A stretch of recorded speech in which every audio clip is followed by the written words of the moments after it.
So the first thing you're going to want to do with your instant camera is find out which type of film you need.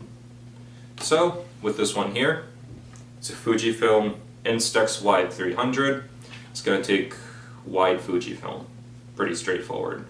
If you are using a Polaroid camera, you're going to have to go to the website impossibleproject.com and purchase the film there and have it delivered to your house.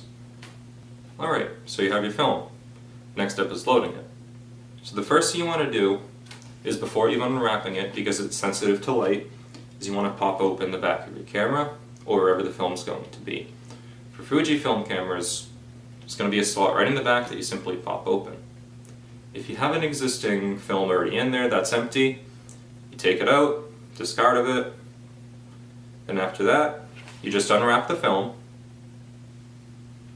You take the film without pressing the center of the frame, and you put it in with the yellow slot lined up with the yellow slot in the camera.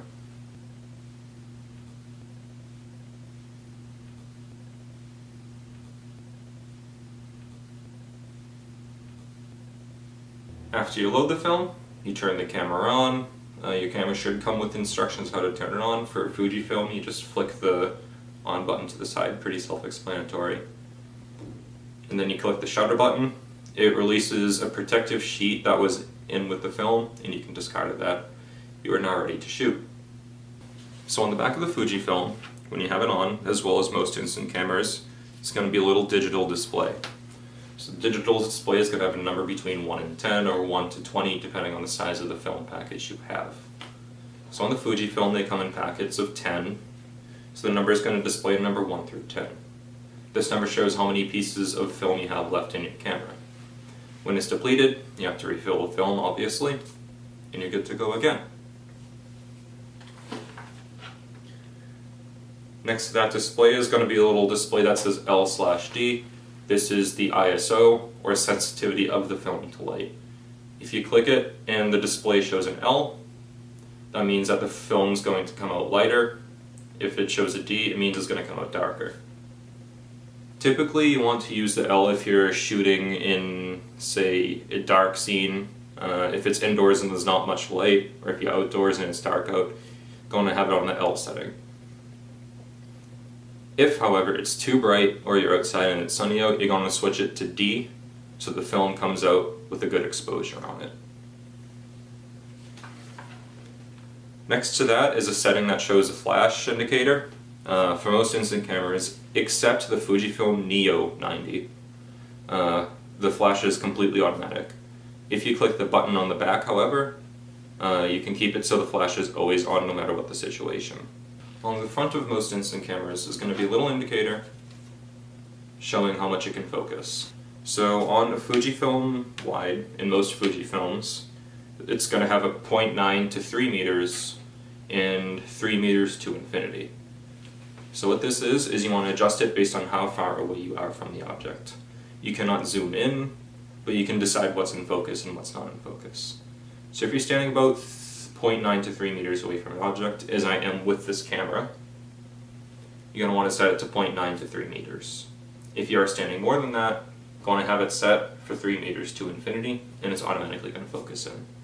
One thing with instant cameras is you're not going to get many good photos if you're taking close-up shots of things less than a meter away. For example, if you're trying to take a picture of food or something, it's not going to come out looking that well.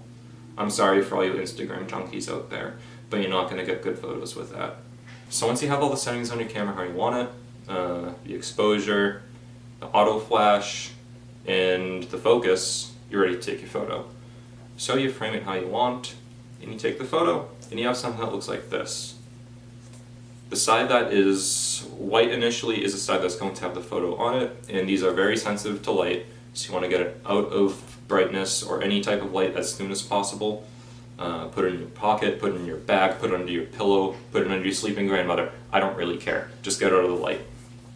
If it is in the light for too long, it is going to be overexposed and it's going to be a very fuzzy, bright picture. You do not want a fuzzy, bright picture. You want a not fuzzy, not overexposed picture. So, if you noticed at the beginning of this tutorial, I took a picture with the instant camera. I had that set to a light exposure because we're indoors, and the focal length was 0.9 to 3 meters because I'm 0.9 to 3 meters away from the camera. The result was a photo that looked like this. So it's not a bad photo. The exposure is correct, the focal length is correct, all that stuff. When you're taking instant film, you're not going to get any Pablo Picassos or anything like that. It's instant film. It is a novelty thing. It's meant to look more genuine instead of planned out, as you get with DSLRs, sometimes digital cameras, things like that. So it's important to remember when you are going into this that you don't necessarily have to follow these rules. You can mess around with it. Sometimes blurry looks really cool up close, sometimes a darker photo looks really cool up close. These are not rules to follow, they are guidelines. Feel free to break them as you please. And as always, happy shooting.